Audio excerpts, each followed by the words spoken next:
My connection with Skookum Butte goes something like this. From our ranch, we used to go back, that was our big back door, is back at Elk Meadows, the head of Brushy Fork, and especially Skookum Lake. Skookum Lake, that was all backcountry in those days. And while we'd go up to Skookum Lake and catch about a dozen of those nice big fish, and then we'd bring them down to camp, and then we'd hang them out on a cargo rope, dress them all out and hang them out.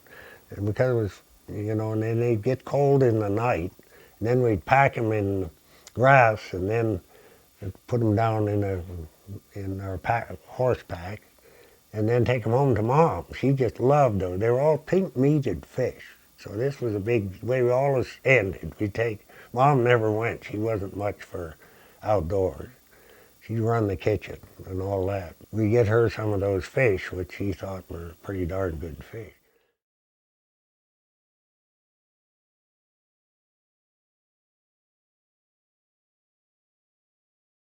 They took the first bands of sheep into a lot of that country to graze those meadows, and that was going on all over because it was not long after the 1910 burns, and there was all kinds of forage, growing up in the burned areas too, all over the Bitterroot.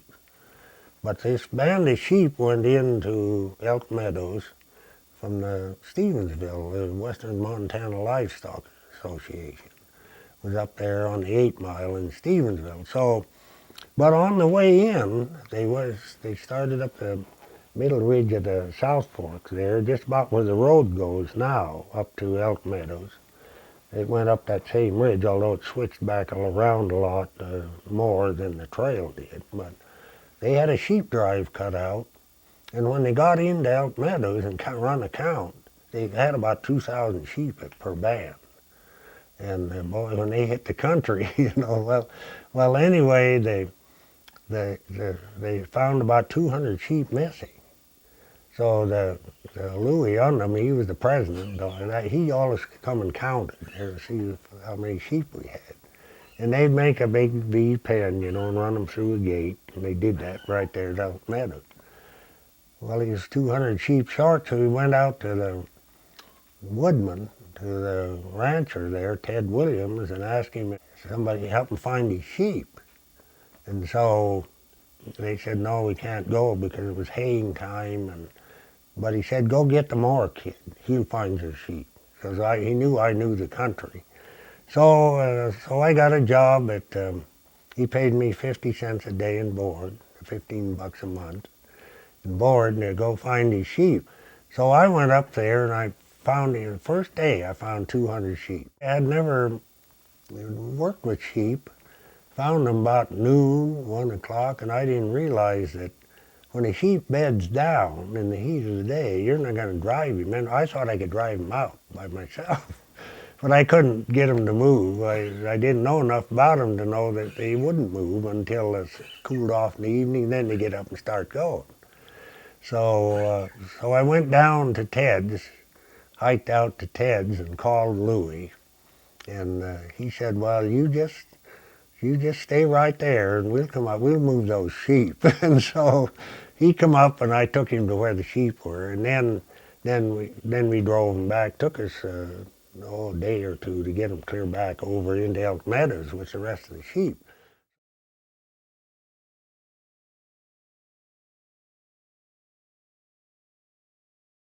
So then we go quickly from that, and after, we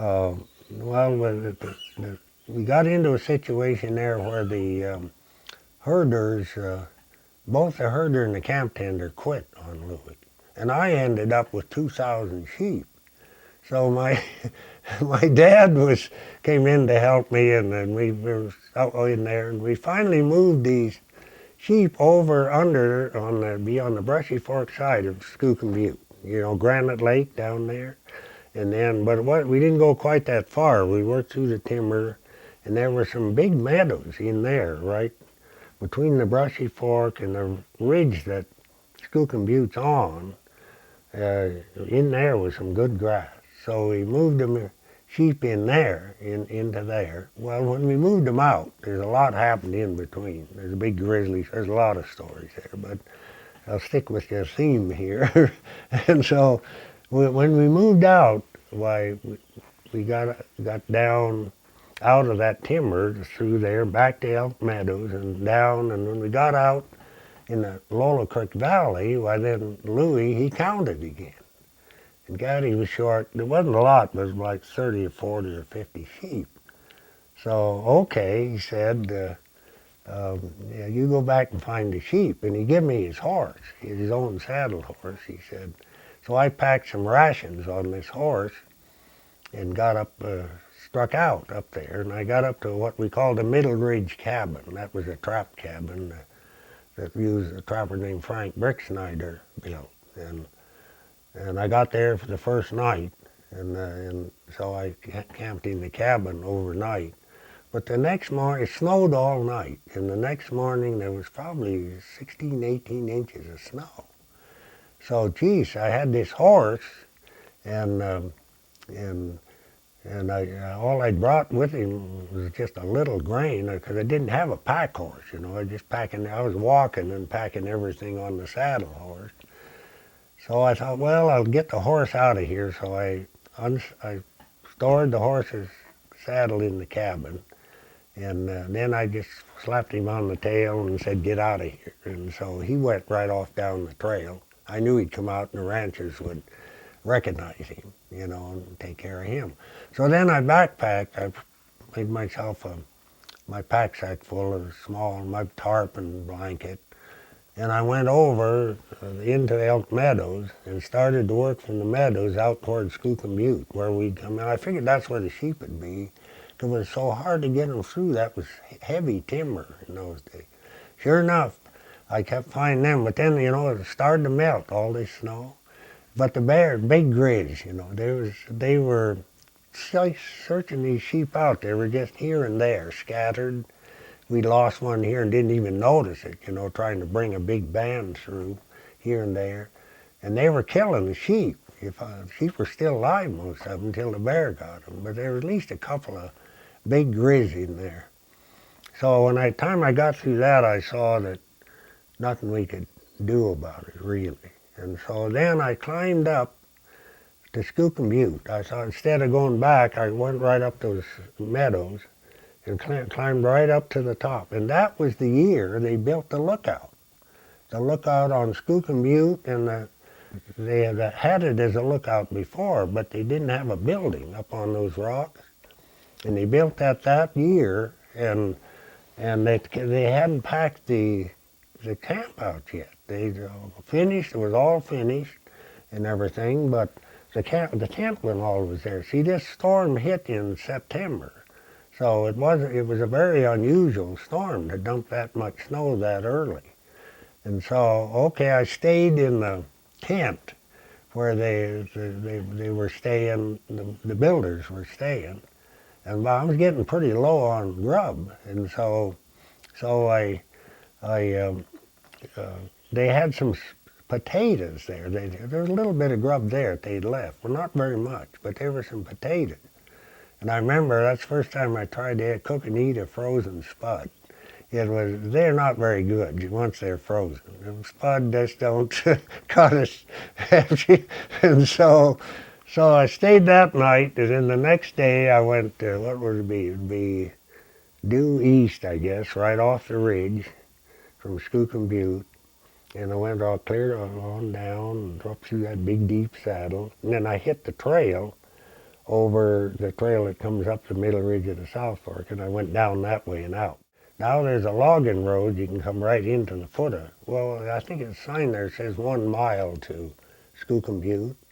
That's right the same ridge that I come out, on out after leaving so I camped right there, and on that same area right there. Now I'm only a mile from the lookout, where when I was up there before, I was probably 15 miles, you know, from the lookout, or from civilization, quote unquote, you know. So anyway, I thought that might be interesting. That's about all I know about Skookum Butte. except it was named after a mentor of mine. I got his picture hanging on the wall, old Skook, Woodman, and he was, a lot of things are named after Skook, Skookum Lake, and he trapped back in there. And he was a great guy. I stayed with Skook in these cabins when I was about 6 years old. He built his last cabin within about 3/4 of a mile of our homestead. And that's where I stayed with Skook. I was pretty young. But I liked Skook, and he liked us. He was another one of those old-time bachelors that loved kids and loved a big family, and especially a poor family, because they're no threat. They're in his same, same, same league economically. And so Skook had a lot to do with who I am, and I appreciate it. Well, that's quite an honor that they named the lookout after him. Yep. What was it about him that? Well, it was what Skook did. He was the youngest son of the Woodman family, which were well, Lolo Creek was homesteaded by 2 waves of homesteaders. The first wave, if you start digging back, that started up there, didn't make out. They tried and they kind of backed out. They couldn't quite put it together. But the second wave, which was just a few years later, they made it. And Skook was the youngest son of the Woodman family, which was a family, a very stable family. Mrs. Woodman, for example, was the mother of the valley. You know, she's the one that gave birth to the kids and all that. And Skook's dad was the sheriff of Missoula County for some time. He wasn't the first sheriff, but he was right in there in the first 10 or something like that. And so, but Skook went to the wild bunch. He went to nature. He'd have been a messiah in the Earth Day time. And he didn't place much value on any money stuff.